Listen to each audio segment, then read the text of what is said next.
Ikhwani yang dimuliakan Allah Subhanahu wa taala, sama-sama kita tingkatkan iman, sama-sama kita tingkatkan takwa kepada Allah Subhanahu wa taala.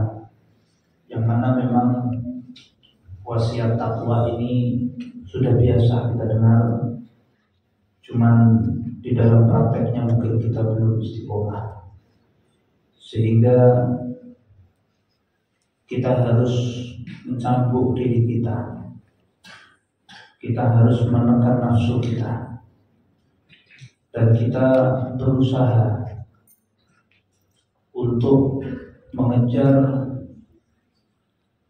apa yang akan kita capai, yaitu kenikmatan yang hakiki, dimulai dengan kematian yang husnul khatimah. Tentunya dengan kita bertanya kapan kita mau mulai, untuk meningkatkan keimanan, ketakwaan kepada Allah Subhanahu wa taala. Ikhwani yang dimuliakan Allah, kita saat ini ada di dalam bulan Rajab, yang mana bulan Rajab ini bisa dikatakan bulan persiapan untuk kita menyambut bulan Ramadan. Bulan persiapan supaya kita punya perbekalan khusus ketika kita sudah berhadapan dengan bulan suci Ramadan. Maka harapannya adalah kita punya peningkatan Ramadan di tahun ini lebih baik daripada Ramadan di tahun-tahun sebelumnya. Tapi mulainya bulan Rajab. Ulama kita, para sholihin, seringkali menasihatkan dan membawa riwayat yang berkaitan antara Rajab, Sya'ban dan Ramadan. Sehingga dalam riwayat hadis pula Nabi SAW mengatakan, Rajab syahrullah, Rajab itu bulannya Allah, wa Sya'ban syahri, Sya'ban itu bulanku, kata Nabi Muhammad, wa Ramadan syahr ummati, Ramadan nanti bulannya umatku. Dalam riwayat lain, sebagian mereka para ulama mengatakan Rajab syahruzar, Rajab itu waktunya orang menanam satu bibit. Sya'ban syahrusari, Sya'ban itu waktunya orang mengairi atas bibit yang dia tanam di dalam bulan Rajab. Ramadan syahrul hasad, Ramadan waktunya orang panen atas apa yang dia tanam. Yang dia tanam kebaikan, dia akan panen kebaikan. Man qama bi hurmati Rajab waffaqahu Allah lil qiyami bi hurmati Sya'ban. Siapa orang yang muliakan bulan Rajab, Allah kasih dia kekuatan bisa memuliakan bulan Sya'ban. Siapa orang yang memuliakan bulan Sya'ban, man qama bi hurmati Sya'ban waffaqahu Allah lil qiyami bi hurmati Ramadan. Siapa yang muliakan bulan suci, bulan-bulan daripada bulan Sya'ban, maka Allah Ta'ala akan berikan dia satu kekuatan bisa muliakan bulan suci Ramadan. Siapa yang nanti di dalam bulan suci Ramadan lebih baik daripada sebelumnya, dia muliakan dengan baik bulan suci Ramadan dengan ibadah baik yang sifatnya wajib maupun sifatnya sunnah, Allah Ta'ala menjaga dia min Ramadan ila Ramadan, min Ramadan ila Ramadan, dari satu Ramadan ke Ramadan berikutnya dijaga sama Allah Subhanahu wa taala dan disampaikan kepada satu derajat para kekasih Allah Subhanahu wa taala. Di kapan mulainya Rajab? Ini para ulama mengajarkan kepada kita yang awam dan di akhir zaman, mulai persiapannya ada di dalam bulan Rajab. Seperti halnya para pedagang yang mungkin dagangannya akan lebih laris ketika di dalam bulan suci Ramadan. Entah itu pakaian untuk sholat mukena, entah itu mungkin sarungnya, entah itu mungkin dengan makanan dan sebagainya, dia akan sudah mulai memasarkannya di dalam bulan Rajab. Dan Sya'ban mungkin dia akan mengirimkan barangnya, kemudian Ramadan dia akan menikmati hasilnya. Tapi yang kita bahas di dalam masjid ini adalah persiapan akhiratnya. Persiapan untuk kita nanti masuk di dalam bulan Ramadan ini mulainya Rajab. Sampai Rasulullah di dalam riwayat, kalau sudah masuk di dalam bulan Rajab kita diajarkan Allahumma barik lana fi Rajab wa Sya'ban wa balighna Ramadan. Ya Allah, berkahi kami di dalam bulan Rajab dan Sya'ban, sampaikan kami di dalam bulan suci Ramadan. Para solehin, para ulama dalam riwayat lain 6 bulan sebelum bulan suci Ramadan mereka sudah persiapan untuk masuk ke dalam bulan Ramadan dan nangis, minta sama Allah supaya Ramadan ini mereka bisa merasakan yang baik. Banyak kerabat, sahabat, tetangga tahun lalu sama kita Ramadan. Saat ini mereka sudah tertidur kaku di dalam kubur. Allah Subhanahu wa ta'ala. Lalu kita bisa jamin ini bulan Rajab. Berapa puluh hari lagi, 50 hari mungkin kita akan masuk bulan suci Ramadan. Gak bisa jamin. Kita ingat, kalau sekelas Nabi Muhammad sejak ngajari kita wa balighna Ramadan, sampaikan kami ke dalam bulan suci Ramadan, ini Nabi Muhammad. Lalu bagaimana dengan kita? Akhwani yang dimuliakan Allah. Maka persiapan-persiapan yang harus kita lakukan di dalam bulan Rajab untuk sampai ke dalam bulan suci Ramadan, kita berusaha sebaik-baiknya sebagai hamba Allah Subhanahu wa ta'ala di dalam Rajab syahrul ini istighfar, taubatan nasuha min jami'il ma'asi wa dhunub kabiriha wa saghiriha. Dari semua dosa kita minta maaf, kita minta ampunan sama Allah. Tapi lebih dosa lagi jikalau kita memohon maaf dan ampunan Allah, tapi di dalam perasaan dan hati kecil kita terdapat satu prasangka bahwa Allah tidak memaafkan kita. Lebih dosa lagi kita menghilangkan sifatnya Allah yang Ghafurur Rahim. Taubatan nasuha.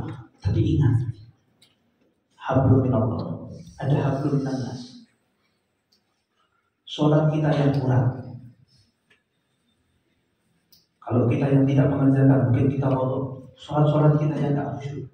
Mungkin kita lalai tidak baca Al-Quran Al-Karim. Taubatan nasuha. Mungkin hati kita penuh dengan kotoran-kotoran hati, sultan dan kita taubatan nasuha. Tapi urusan kita sama manusia. Bahkan dalam satu riwayat, malaikat Jibril sudah keluar akan memberitahu Nabi Muhammad tentang datangnya malam Lailatul Qadar. Gak jadi malaikat Jibril memberitahu Nabi Muhammad cuma karena ada sahabat yang cekcok urusan kecil. Tidak sampai putus silaturahmi, hanya cuma urusan kecil. Lailatul Qadar tidak jadi dikasih tahu. Lalu bagaimana dengan kita yang cuma karena urusan warisan kita putus persaudaraan? Bagaimana dengan kita yang cuma karena urusan remeh kita tidak mau sambang kepada saudara kita sekandung, tidak mau lagi kita ambil tangannya kemudian kita cium tangan kedua orang tua kita atau mertuanya, cuma karena urusan yang tidak ada artinya kita putuskan silaturahmi orang. Na'udzubillah min dzalik. Bahkan dalam satu riwayat Allah sudah turunkan satu bala di satu kota kalau di dalamnya ada yang putus silaturahmi. Lalu bagaimana dengan orang tersebut? Lalu bagaimana dengan orang yang putus silaturahmi tersebut? Ini Rajab ya, ini Rajab. Gak lama lagi kita masuk bulan Ramadan. Rendahkan sayang kita. Datangi orang-orang yang punya bermasalah, atau mungkin dengan kemudahan di zaman ini dengan handphonenya. Mohon untuk dimaafkan kesalahannya dan sebagainya dan sebagainya. Tidak mungkin Allah tidak membuka pintu taubat bagi hambanya, mustahil. Justru lebih dosa lagi kalaupun ada seorang khatib atau seorang ulama berceramah di salah satu mimbar di dalam masjid atau di tempat pengajian yang kemudian mengatakan tidak ada lagi waktu bertaubat. Ustaz tadi lebih dosa besarnya karena menutup kesempatan. Sedangkan Allah Subhanahu wa ta'ala membuka jalan bagi siapa yang mau mendatangi Allah Subhanahu wa ta'ala. Sebagai penutup dari khutbah ini, di zaman Nabi Musa ada satu orang yang meninggal dunia hingga Allah Ta'ala perintahkan Nabi Musa, ya Musa, ada seorang yang meninggal dunia namanya Fulan bin Fulan di satu tempat, di satu daerah, nama desanya Ani, sebagainya. Datanglah ke tempat tersebut, urus jenazahnya. Singkat cerita, Nabi Musa datang. Nabi Musa tanya, Apakah di tempat ini ada seseorang yang bernama Fulan bin Fulan? Ada. Apakah masih hidup orangnya? Sudah meninggal? Di mana kuburnya? Kami warga sini tidak ada yang mau mengurus jenazahnya. Sesuai dengan perintah Allah. Maka Nabi Musa tanya, di mana jenazahnya? Kami buang ke tempat sampah. Maka dihantarkan Nabi Allah Musa dan dilihat masih dalam bentuk utuh.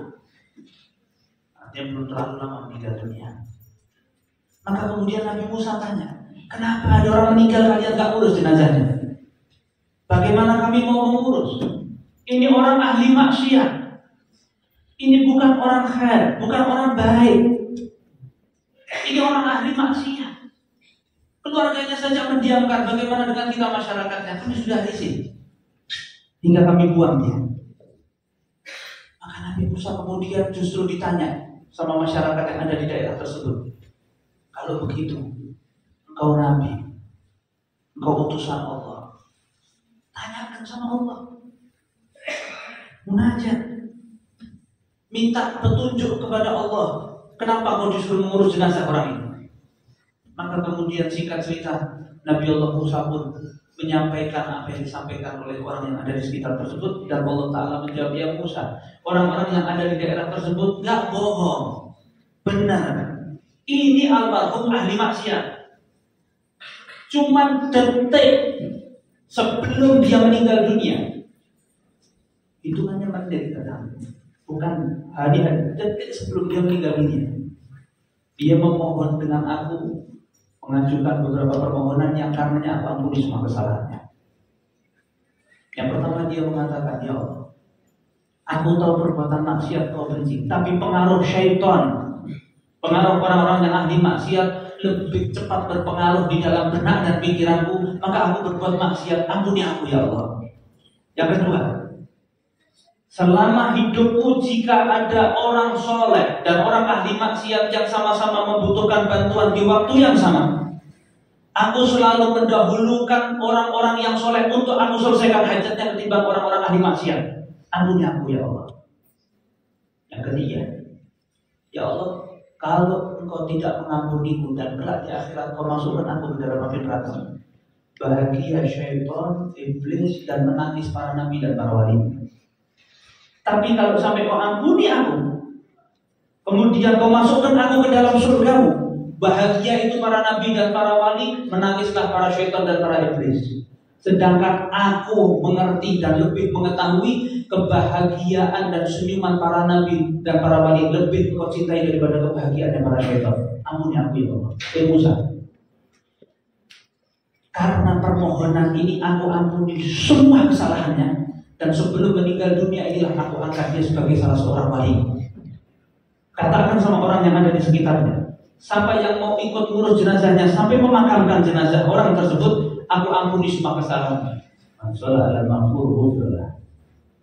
Aku ampuni semua kesalahannya. Subhanallah. Ikhwani yang dimuliakan Allah Subhanahu wa Ta'ala, kita ini tahu, kadang-kadang hati kita sendiri, pikiran kita sendiri kadang-kadang suka menghakimi orang. Kita lihat orang sekarang ahli maksiat, hati kita ahli neraka. Tidak ada maksiatnya bahkan. Tidak ada maksiatnya bahkan.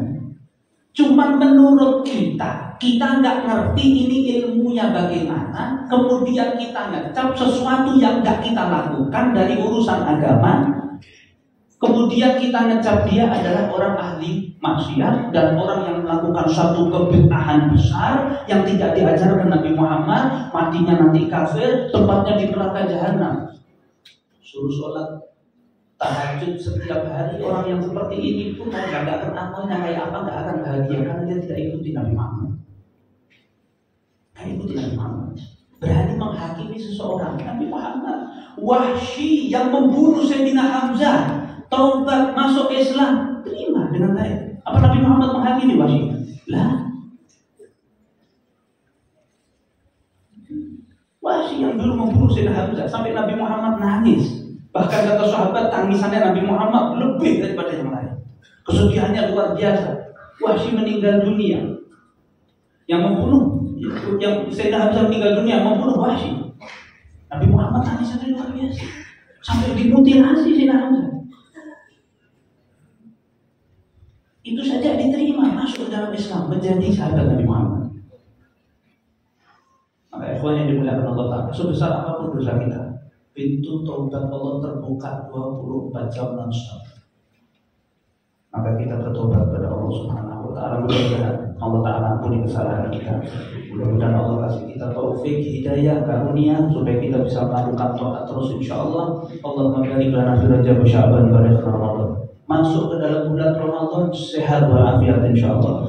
Mudah-mudahan Allah panjangkan usia kita dalam selalu keadaan taat sama Allah, taat sama Rasul. Bersihkan hati kita insyaallah dari berbagai macam perasaan-perasaan yang buruk, hingga siapapun yang bertengkar di antara kita damaikan. Mudah-mudahan Allah Ta'ala mendamaikan hati kita hingga kita tetap menjaga ukhuwah Islamiyah, hingga kita bisa membahagiakan Nabi Muhammad SAW.